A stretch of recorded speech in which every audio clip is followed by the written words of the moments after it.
This is Let's Talk Radical Radio, getting to the root causes of the important issues of the day.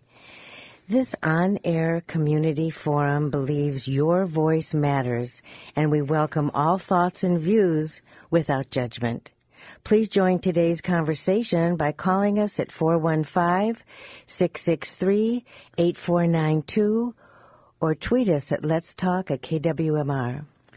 Your hosts today are Mary Frank leading our conversation, and me, myself, and I, Robin Carpenter. When you call in and hear the phone ringing, please hang on. When you hear me say you're on the air, please give us your first name, turn down your radio, and please watch your language. Yeah, and today we're going to be talking about stress. In my personal experience, I've seen a lot of people more stressed out than they ever have been with the election, bombarding us at every corner and turn. But, we'll be exploring how it can affect the body, mind, and spirit, and some of the best ways to deal with it.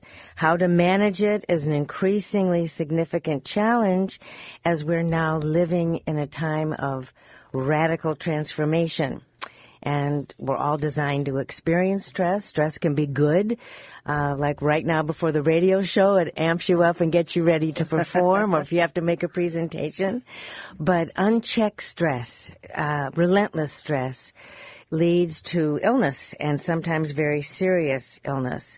So we're going to be talking about not only what it is, but what are some of the best ways to deal with it and actually remove it from your body, because it can lead to physical symptoms like headaches, upset stomach, elevated blood pressure, chest pains, asthma, arthritis, depression, anxiety, etc., insomnia.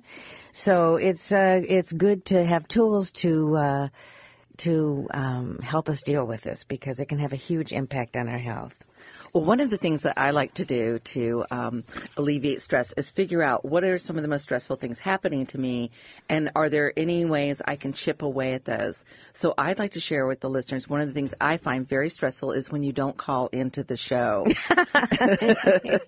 You don't want Lyons and Amanda to yank us off the air. So you can lower my stress level by calling us today at 415-663-8492 or our super duper secret other line, 663-8317, and talk to us about, how you experience stress, and also your thoughts on, Mary has a perspective on the world about that this is a time of transformation.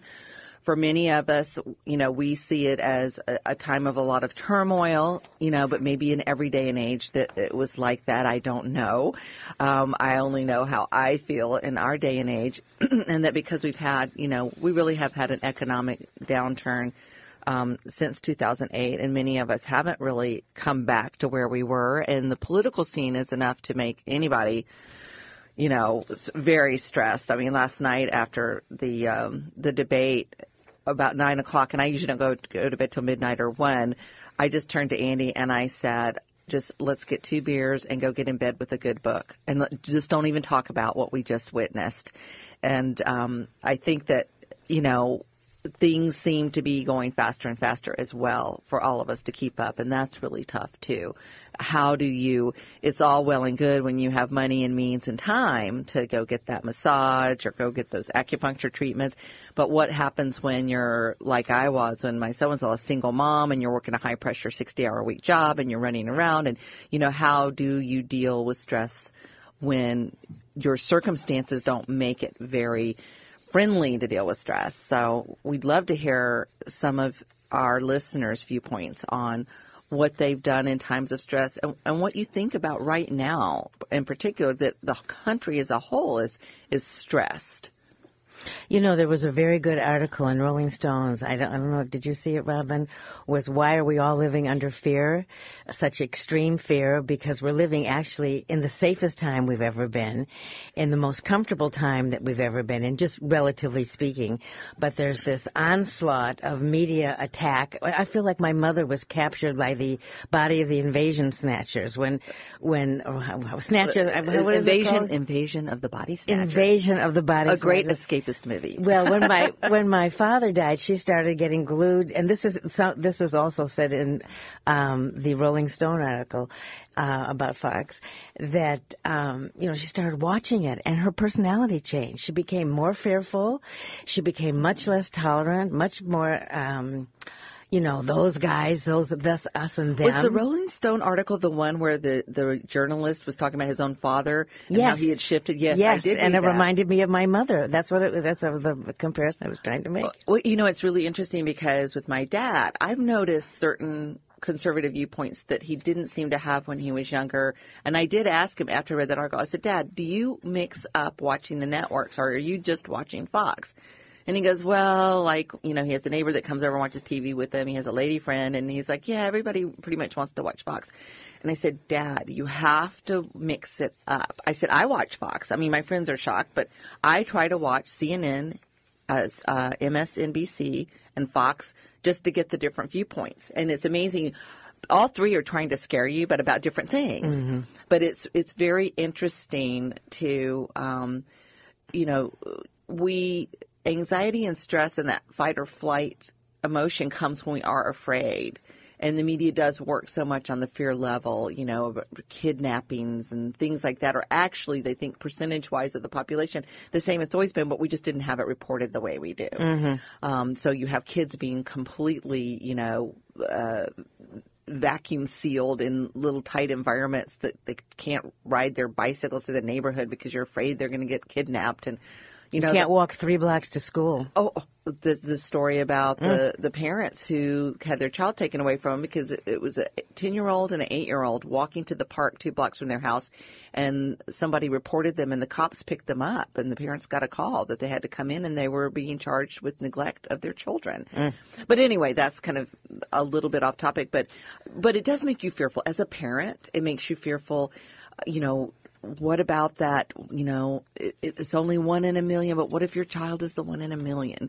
How do you deal with all the fear stuff coming at us? I know the number one thing that I've had several care providers say to me is stop listening to the news when I've had, where my stress levels are over the top.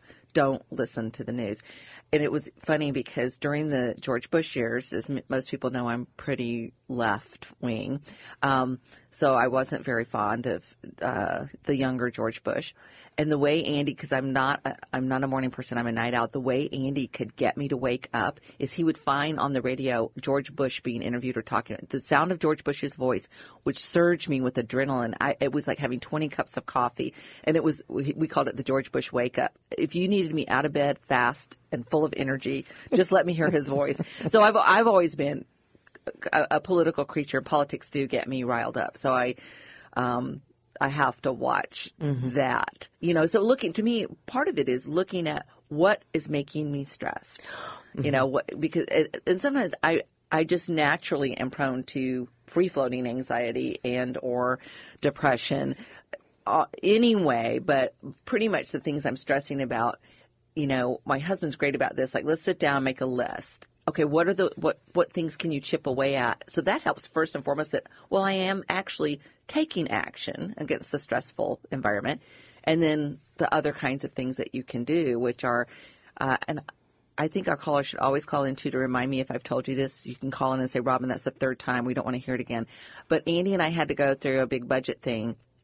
And we had been putting it off, and it was finally a Sunday afternoon a couple of weeks ago, and we really needed to go through everything and some IRS stuff, which IRS and George Bush both make me really feel like fighting.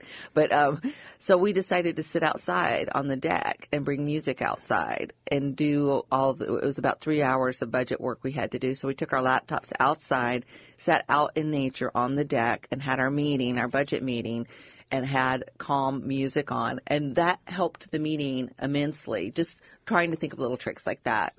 Well, there's another layer here that's only just now being discussed thanks to the work of Neil Donald Welsh. I want to give him credit here. Nassim Harriman, Dr. Joe Dispenza, Dr. Brad Nelson, Sonia Choquette, and Dr. Dan Tolman, because they're talking about the fact that when you experience stress, it isn't just the things that are presently going on about you, but their research tells us that 90% of the pain that we experience is due to trapped emotions from our past, from our childhood, and the causes of disease and self-sabotage. This is like a big elephant in the room in Western medicine, that it is these trapped emotions in our body, going all the way back to early childhood, unprocessed life experiences that bring this kind of depression and anxiety. And the protective mechanisms that help us survive and overcome trauma and super stressful experiences take these experiences and suppress them, not just in our mind, but in our body. And it's a scientific fact that the chemicals that suppress, dysregulate our genes, and that can create disease. So it isn't just the Fox News and the experiences we're having going all the way back. And we don't have to be rich to release these things. There's lots of, you don't just have to go to acupuncture and massage, all those things are very helpful. But there's other solutions like tapping. I don't know if you're familiar with tapping. And once you learn how to do it, it doesn't cost anything. And they've had lots of success with that because where there are trapped emotions and fears and anxieties and unprocessed life experiences, it's the source of everything that ails us, according to this research. And it makes a lot of sense in my life because once I started doing the work, I think a lot of listeners know my past, which is full of trauma and abuse. I noticed that when I started addressing these things on that level, I got better. One of the things, though, that I found in my personal journey was, especially with releasing past trauma, because my childhood was physically very violent. And so I had a lot of, physical trauma and, frankly, PTSD, from sort of surprise attacks. And my mother would yank us out of bed in the night. And, but when I was doing releasing work, which there were a variety of things that were going on trying to address my past, narrative therapy, and then things like tapping, which is a methodology where you're tapping and you have a sentence or whatever you're saying that what you're releasing, or EMDR, which is used very successfully, which I found to be very successful. They're using that a lot with veterans. The thing is when you are releasing and things come up that you let go of, you do have to have the luxury of, you can't just go and do a session and then go back to work and be normal. It really, that's one of the things. Our culture doesn't hold spaces for us to do things like grieve or release or be going through an emotional evolutionary time. You can't call your boss and say, I did this, EMDR session and all this stuff came up about an incident when I was 5 and I'm a wreck. And because when you're releasing, it's not pleasant. It's very stressful. So you also have to have the space around you, and especially if you're, say, a single mom and you've got a kid you've got to take care of and all this, you can't go home and cry or say, I need to take to the bed for 24 hours and let all this wash out of me. So that's, I think, one of the things in our culture that makes it difficult. Even though there are things we can do that are inexpensive, you also have to have the space around the emotional healing and to be able to have the time, the luxury of time around that. And our culture sees us, when we do that, I think in our culture you're held as being weak. And right. I think that's why the proliferation of probably overprescribing drugs for mental health, anxiety, and depression issues. And I have found that when I've had, since I'm prone to have depressions, there were 2 that were so tough chemically that medication those 2 times was really my saving grace, because one, I was freshly divorced with a 3-year-old and back to work in a very, very competitive environment. And I had to be able to show up and hold it together. I had no free time to do anything. I was running, and in custody battle. It was a really bad time. So that was a time where I didn't have the space or luxury to really do anything other than to try to get by. And I want to remind the listeners that we'd like you to call in and share your experiences so that you don't have to hear my entire life story. You can call us at 415-663-8492. This is Let's Talk Radio with host Mary Frank and myself, Robin Carpenter. Paul Raffel is out in beautiful, wonderful nature getting stress relief, and we miss him, and we'll be happy to see him next week. But please call us today. We're lonely. Call us at 663-8492 and tell us how you deal with with stress? What are your thoughts and opinions? What are any experience you've had or loved ones or family members have had that taught you something about stress or let you feel that there was just not enough in our culture addressing it right now? You know, just going back to what you were saying, Robin, about how the culture doesn't hold space for this kind of feeling and really, or time to take time to process. But in addition to that, and making that even more powerfully true, is that we don't allow people to feel a lot. You know, it's like, how are you doing? I'm fine, I'm great. You may be lousy and you don't feel, but you feel like you can't share those feelings. Yeah. So this I think adds to the fact that you can't really process because we're supposed to all be, you know, everything's fine, everything's fine, everything's fine. And there's no place to go with those feelings, so they're suppressed. Yeah, and everybody has so much responsibility on them now. Our culture has shifted dramatically. And, you know, if you have a mom and a dad with children at home, that's slightly less stressful than being a single parent.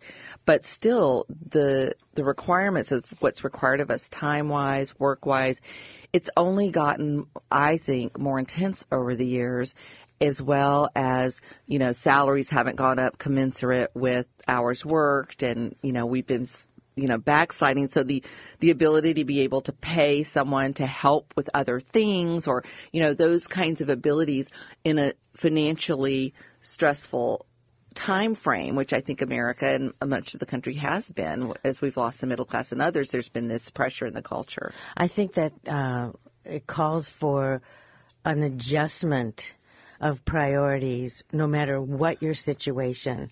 Everybody can take 5 minutes, set your alarm 5 minutes earlier, and take some time for yourself, because your thoughts power your reality. And, you know, we have to get back to the fact that we're not broken or missing anything. We just have to go inward and look at it and see what's going on with ourselves. Because here's the problem. If you don't, you're going to break down.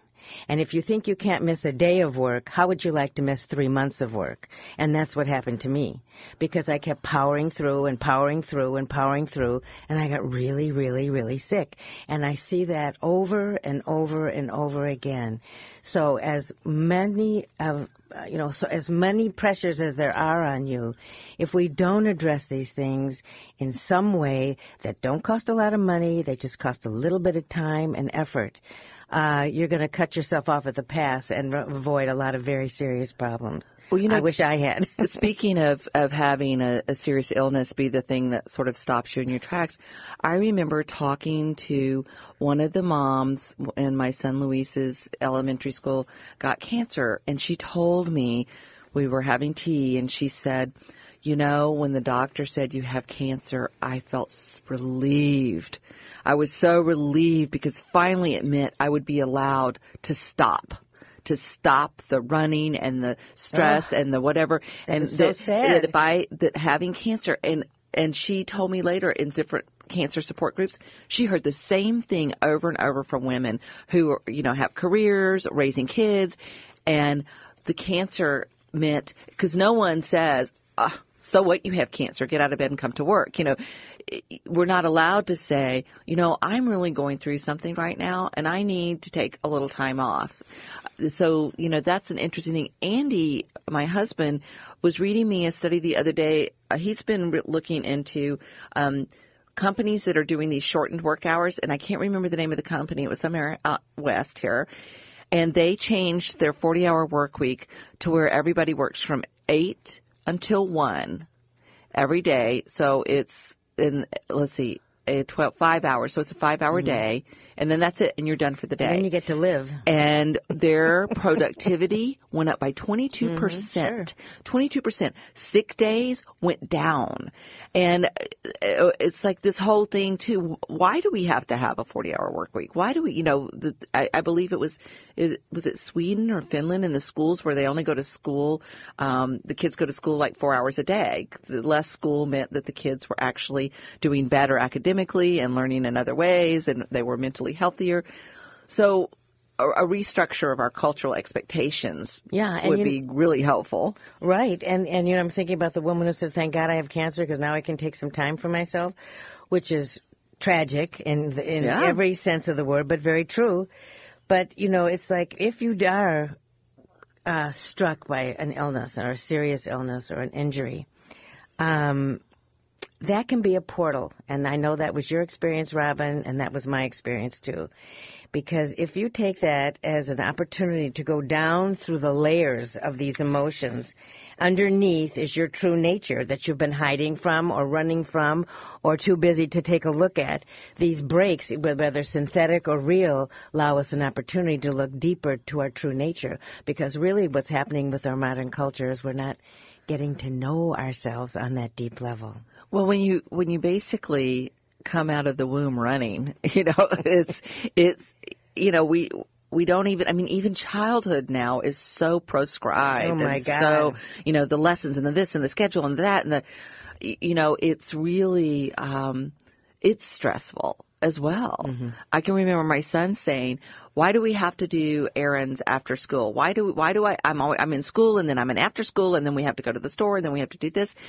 That he was just feeling this pressure of and by the time we had a bite to eat or gotten home and made something, it was a long, arduous day for both of us.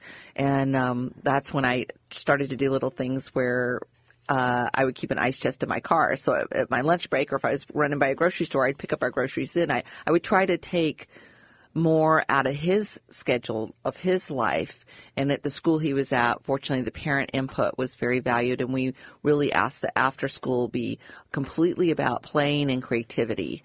And that we did not want to have after school special math sessions and things like that. If a child needed tutoring, fine. Mm-hmm. But to have the pressure of special things like that after school was supposed to just be playtime. Yeah. And I was very lucky he was at an elementary school that really agreed with that. Playtime and creativity, they'd have little art projects and things, but basically they tried to keep them outside playing. That's so great. I just talked to a young mother last night, and she was saying, Mary, I'm just so sad that our kids don't have a chance to learn how to be quiet, learn how to play without anything, without structure.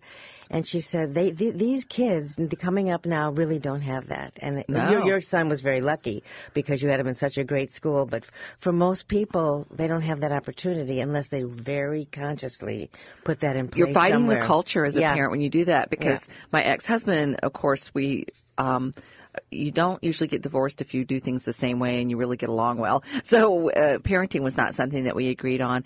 And he was very not supportive. We had agreed at Louisa's elementary school that we would not let any of the kids do video games until they got into 5th grade, that we weren't going to let them get into that world. And of course, Louisa's father right away got video games for him. And when he had Louise, he would invite Louisa's friends over, and then he broke the school rules.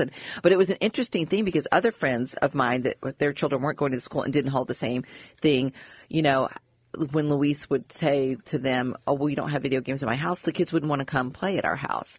And so it was really interesting to just see, I was in this little bubble of supportive parents. And Waldorf schools do that too, where I think they have nothing with batteries until they're a certain age and no TV and no videos. And just to let their creativity run, because I remember Luis, a friend, coming over to play with him, and he picked up we had this whole thing of wooden farm, like trucks and tractors and animals and stuff, and the kid picked it up and then he pushed it and he says, how do you make this work? And he says, well, it's not moving. And Luis, he said, where are the batteries? And Luis goes, we don't get to have batteries. We have to have imaginations. And that's so great. But it was very interesting watching me trying to protect childhood and trying to keep him away from stress. But I see the kids being stressed. Oh, they're terribly stressed. If you don't get to play and you don't get to be yourself, what could be more stressful? And that goes for everybody. But I want to get back to the idea of the subconscious mind and the conscious mind in terms of its role on stress. Because if we just imagine an iceberg, the subconscious mind which defines everything about us, is that little tip of the iceberg above. But the unconscious mind, which is the huge part of the iceberg that's under and below, and we've been taught to bury so much of that and all of those experiences that have been buried that are really running the show because they're in our body.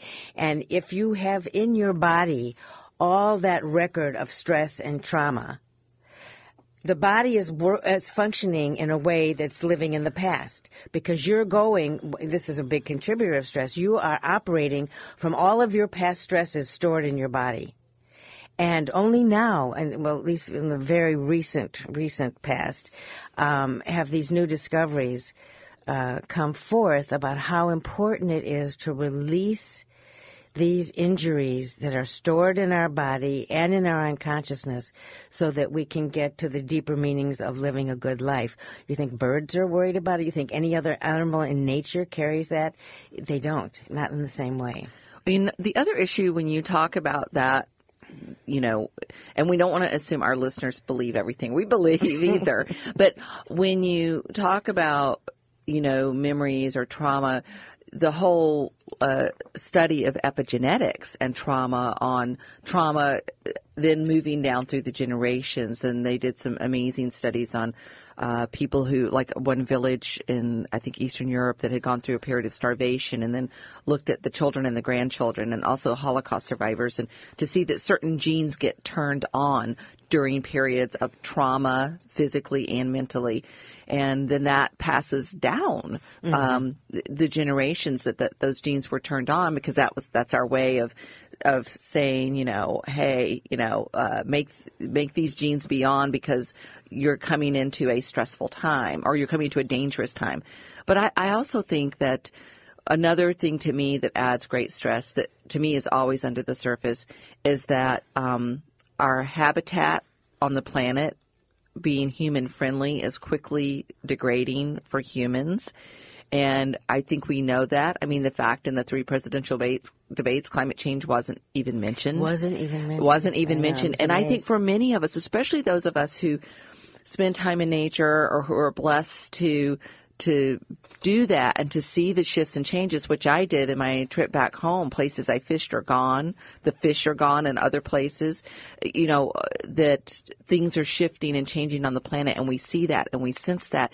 And there's got to be, my feeling is there's this underlying something that we all must be feeling, knowing we're not doing anything, and we really are at risk. No, but the thing is, yes, but in addition, I feel that it is in transforming ourselves that we transform the world.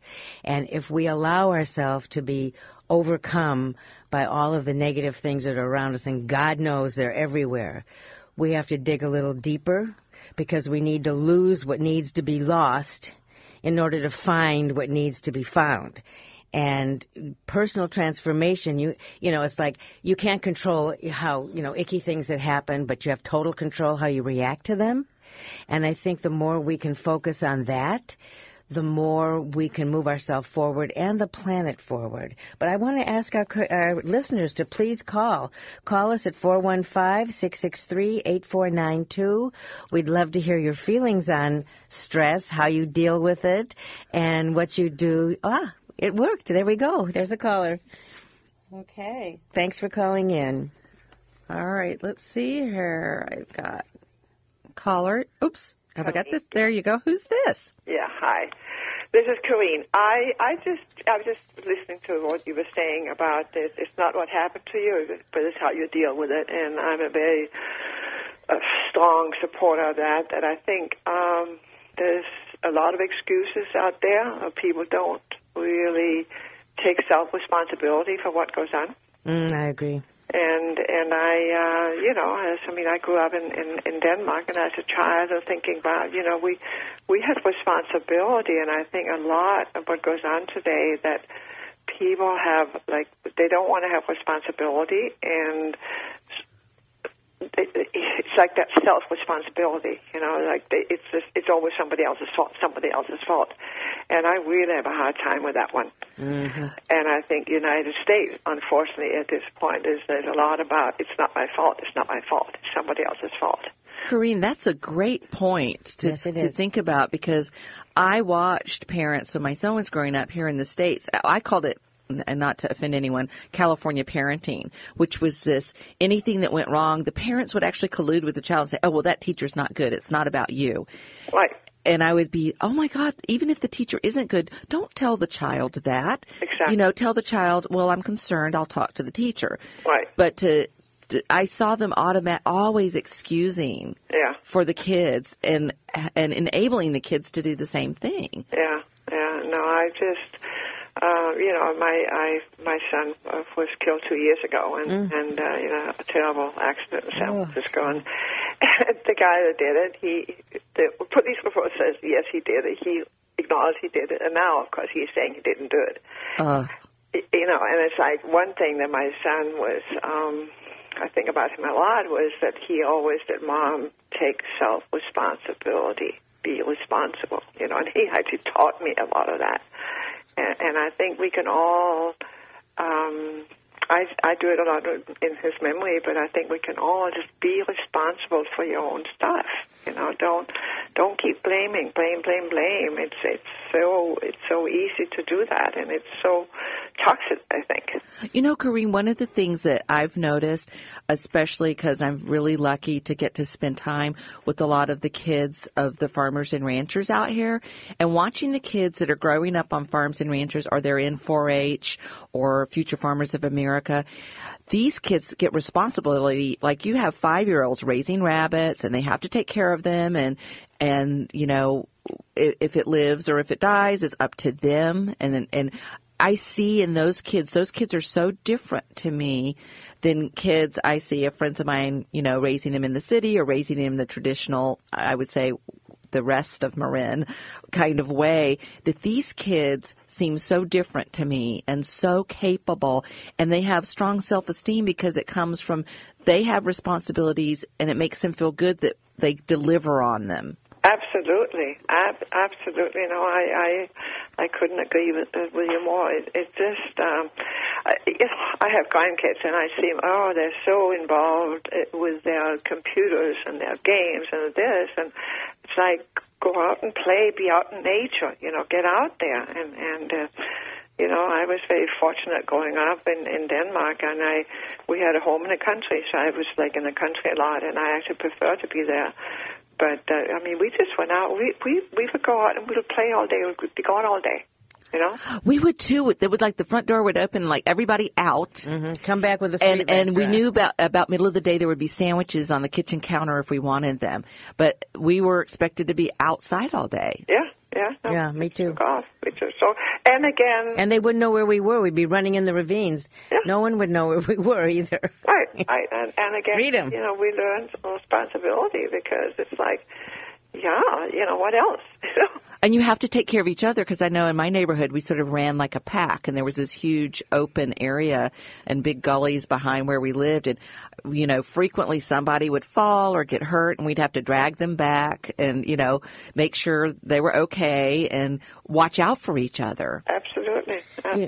And taking responsibility is also another tool of knowing yourself. It's recognizing yourself, right, and not being so subject to unsavory influences. You get much stronger when you can say, what, how do you get better if you can't say you messed up?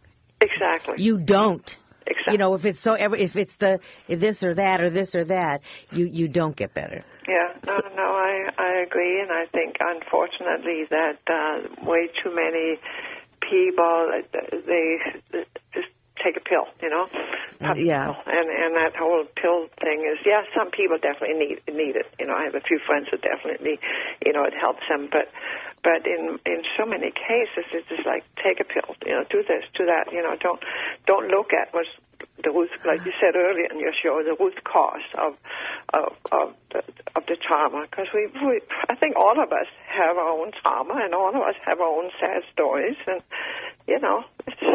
And we have to be responsible for them and how we heal from them so that we can participate better. And we have to recognize them, you know. We have to recognize. So, Corinne, do you see a difference in the United States that it's gotten worse since you've been here? Yes. You must have watched the presidential debates last night if you want to talk about blaming others. No, last night was pretty good. I think he stood out. And, you know, she was...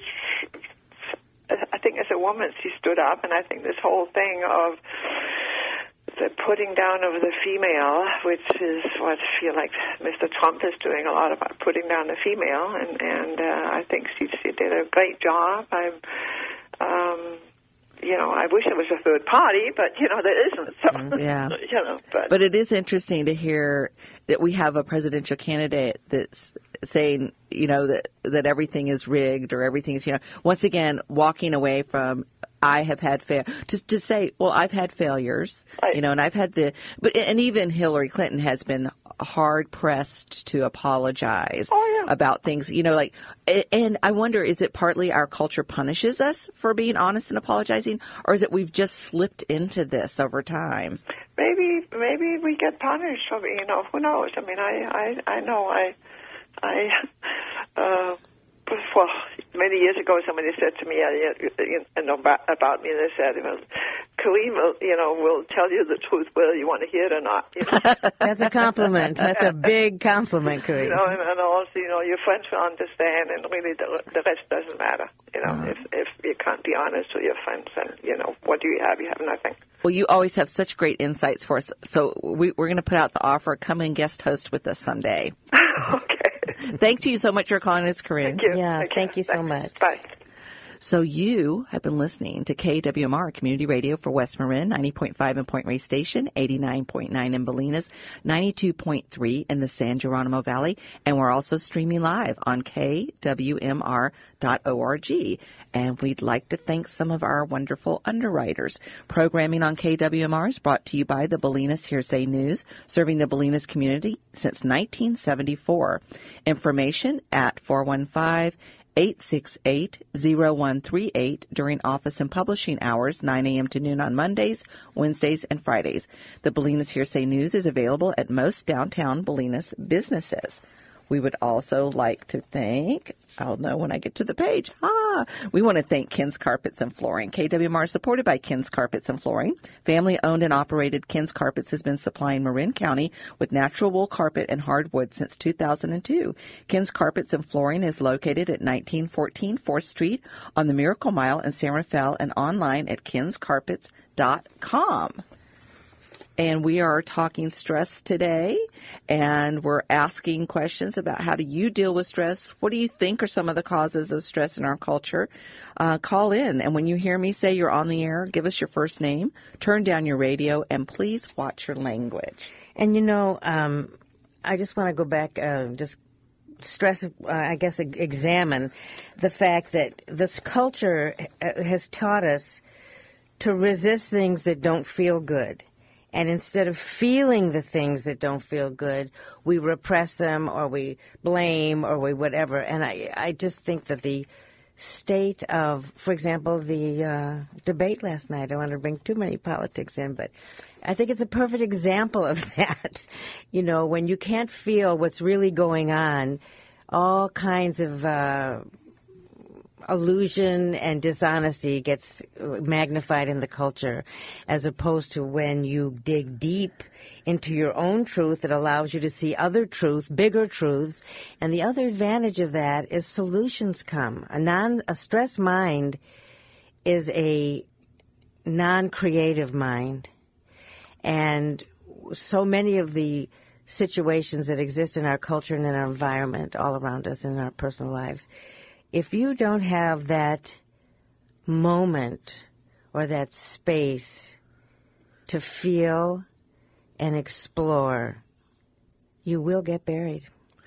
One of the things that I think is interesting when we talk about, and what Kareem was talking about for taking responsibility, and also what you're saying, Mary, with if emotions and feelings don't get expressed, they go off into an unhealthy place. And it runs us. Those unhealthy places run us. I think that one of the things that when we talk about how did we get where we are with Hillary and Trump is that they're a manifestation of our country as a whole. I mean, I've been saying for 12 years, we're desperate for a third party. We're desperate to remove the stranglehold of Republican and Democrat, left and right.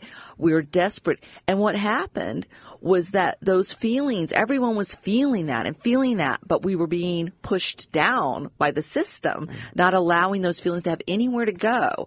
So they went to sort of, I like to think of it as they come exploding out in one way or another. As you said, Mary, they run us, but they're going to come out. And they came out in Donald Trump and Bernie Sanders.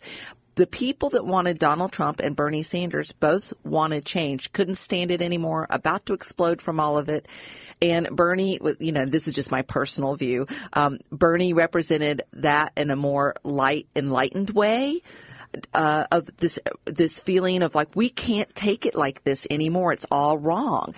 Both Bernie and Trump are saying that. Trump, I think, says it in the more of our darker urges and fears. Bernie, people were saying it out of extreme anger and frustration, but wanting to take it into the light. Yeah. But what we wanted most of all was some truth. We're hungry for some truth. Truth brings change. And truth about who we are and what we are, as Corinne was saying, and responsibility. If we don't, that's one of the things. I mean, Trump says horrible things, and he blames other people. But on the other hand, you wouldn't imagine that he's lying because, well, he's lying now about the women, I think. But, I think people thought because he was so raw and kind of awfulish that he's, at least people would say in the beginning, especially my friends and family that are Trump supporters, say he's authentic. And the same about Bernie, authentic.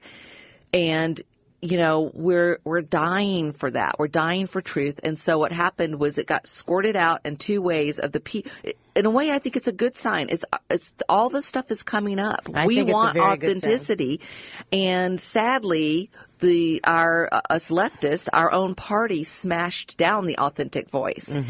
So I think I'm just talking about this in terms of archetypes, and I'm not trying to promote whoever, but that we are so exploding with the feeling of we're sick of our government being rigged that, we ended up with something that doesn't feel right to very many of us. It's not true. On left, center, or right. And so it just shows like sort of the country, if you think of the country as a person as a whole, all that stuff came spurting out and took over instead of, as you were saying, trying to be mindful and let it out in ways that don't destroy your life or your country.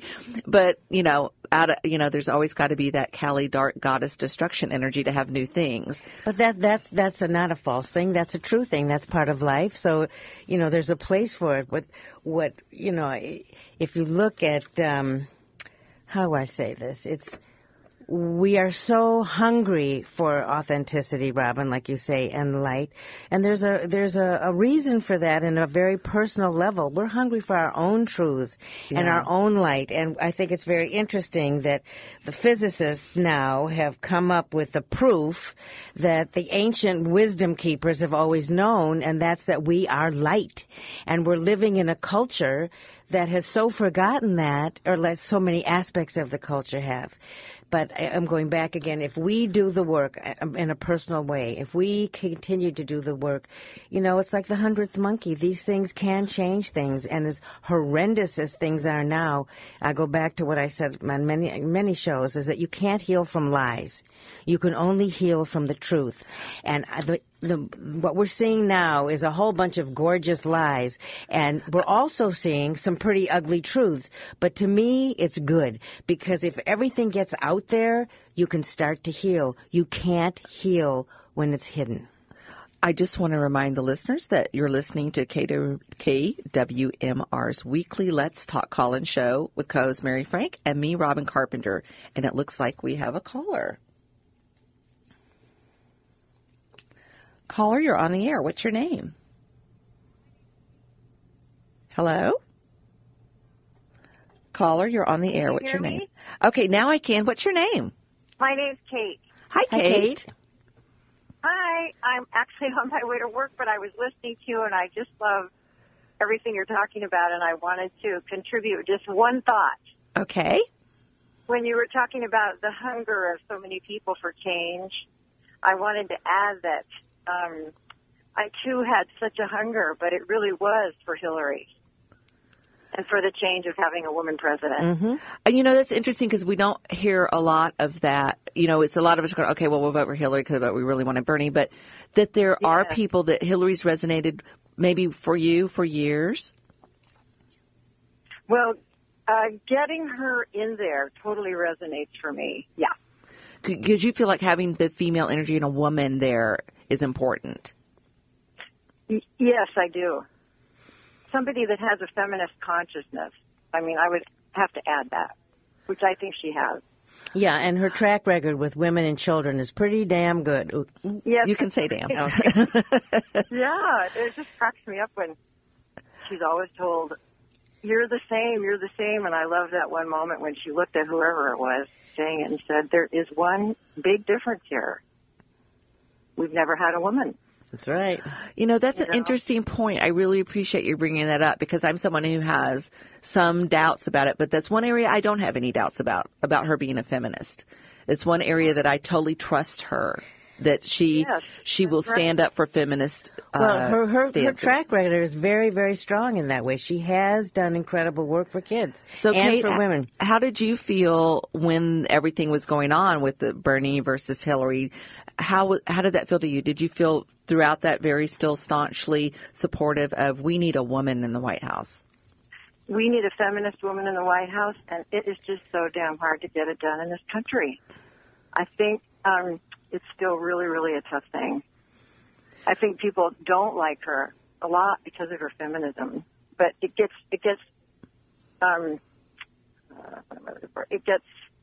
I shouldn't be talking to you while I'm driving.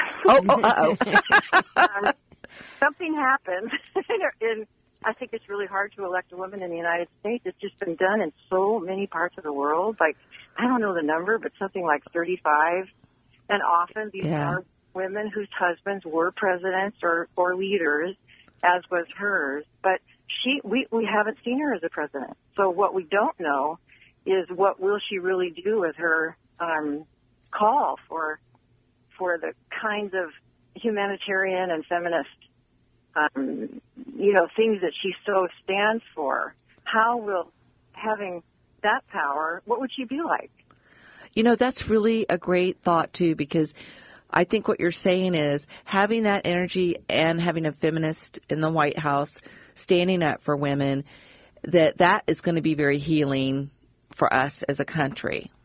Yeah, and is that what you're saying? Think about all your daughters and your granddaughters and your sons that have never seen it. They've never witnessed it. If they've grown up here. Yeah, it's like all the people of color when Obama was elected. We finally have a woman. That's right. So important. It's just these two things are so critical. Mm-hmm. So anyway, I just love this radio station so much, and that someone like me can just call in and join in. And thanks for everything. Well, thanks for your healing. That's a nice viewpoint to hear. We really appreciate it. Yes, thank you. You're welcome. Thank you. Drive safe. Okay, so we hope that Kate's now driving safely, and I'm sure she had us on speakerphone. Mm-hmm. I surely did. And I don't play Pokemon in my car.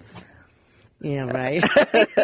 No, really, I don't. Okay. But I do pull over at Pokestops. Oh, my gosh. Where I know You're not they are. supposed to tell people that, That's Robin. one of my stress relievers. Literally, I love, one of my stress relievers to me is playing games. It quiets my mind, and it calms me down. And I love, like Andy and I, when we watched the debates, we played cards while we watched because it helped kind of calm me down as far as I always want to stop stop it and pause it and then say, but what about this and that? So Andy made me promise, don't stop, pause, and comment during the show. So the playing cards, and of course I did have one martini, and that helped. Well, somewhat. We've talked about some of the far out ways of relieving stress and the Pokemon ways of relieving stress, but some of the traditional ways of relieving stress that are also very effective. I don't think they're as effective as really getting to the root causes, but this can certainly help, which is exercise, regular physical activity, relaxation techniques. This doesn't cost any money. Breathing techniques, slowing your breathing down. Meditation, yoga, Tai Chi. None of these things cost money, and you can do them on your own, all by yourself, and it doesn't require an outfit. Keeping your sense of humor, socializing with family and friends. It's like we're on this treadmill, but making time to chat with your neighbor or get together with friends is a huge stress reliever. And also setting aside time for the things that you really love, like it might be reading a book or a hobby or listening to music. Or Pokemon. But these can all help to manage stress, and it doesn't cost anything. And, of course, getting plenty of sleep and eating a healthy, balanced diet and avoiding too many drugs and alcohol. Although it may have a short-term benefit, it can suppress the immune system after a while. So these are some easy ways of relieving stress. Well, I know that one of the things that Andy and I, and we were the other day getting on to ourselves about it, up until several years ago, Andy and I almost every other weekend were out fly fishing. And, we have to usually take a drive somewhere or go spend overnight. And that during the years that were so stressful with my son and custody battles and his mental health issues, the fly fishing and just being in the river, and you can't fly fish and be thinking. You just have to be in the river. And you just have to be fishing, and it's so, and so we'd be out all day, fish till dark. And then when you came in, it was like you had just taken this vacation from everything, and your body felt connected to everything around you. And I think about people who love to play golf or other things. If you have something like that, that's a really amazing thing for stress. And also, I had been taking pottery from Peter Shermetta here, pottery classes and learning to throw pottery the past several months, which has also been really amazing because you have to have complete focus and it kind of clears your monkey mind, and then you're creating at the same time. So I highly recommend anything that you can do like that, and I can't wait to get back to my classes. I hurt my back a couple of weeks ago, which actually forced me to be in bed for almost 3 weeks with ice, no driving. And the first week, I was so upset and angry. And then the second week, I realized, I kind of got bored and weird. And by the third week, I realized, I think I needed this break. It's really, it is interesting how these things happen. But also finding something that you love. One of the things I think is great here that I've wanted my husband and I to join is the Common Voice Choir. You don't have to have a great singing voice. It doesn't matter. We have one in Bolinas and one here in Point Reyes area of people getting together and singing together. So I think good. Singing releases so much. Good. So good. Yeah, and there's food is a very important element here too, and we didn't really go into it. We didn't have a chance to go into it, but I just want to pass this tip on. If you're feeling depressed, one of the best things you can do, and I know I'm not a doctor, I'm not prescribing, I have to put the caveat in there that I'm just giving you my personal experience and the experience I've had with people that I've treated with oils and Reiki and given dietary hints to. If you're feeling really low, one of the best things you can do is get in the sun and eat something orange and yellow. If you eat like a pineapple, some pineapple and some orange, this is very lifting to your mood. And not enough is really talked about in terms of how food affects emotion. For example, if you're addicted to cigarettes, one of the best things you can do is eat a little licorice and macadamia nuts. This has the effect of cutting addiction. And there's many, many, many things that certain foods do. And now, what does chocolate mousse and martini do? Because that's what Andy and I did. That's very effective, too. Actually, my husband loves to have a small piece of chocolate every day around 3 p.m. when he's sort of sagging, and he stopped doing coffee, and instead he'll have a cup of tea and a little piece of the dark chocolate. A lot of times when you crave chocolate, your body needs magnesium, and you love the caffeine. So that the magnesium and the caffeine are going to lift you. Well, it looks like we're almost coming to the close of our show, and we want to thank Kate and Karun for calling in, and we hope that you guys will call in again soon. Yeah, and I want to thank all of our listeners and who for your not only your participation, but also we hope that you'll call in every Thursday at 11 because your voice really does matter. And KWMR doesn't take a stand on any of the issues discussed on Let's Talk. Opinions expressed on this program are those of the host and callers and do not necessarily reflect the views of KWMR, its board of directors, underwriters, or members. Next week, we'll be discussing the damage ecological impacts of the clothing industry. And we'll be asking questions about, do you know that clothing and manufacturing of clothing is the number 2 polluter of the world's water?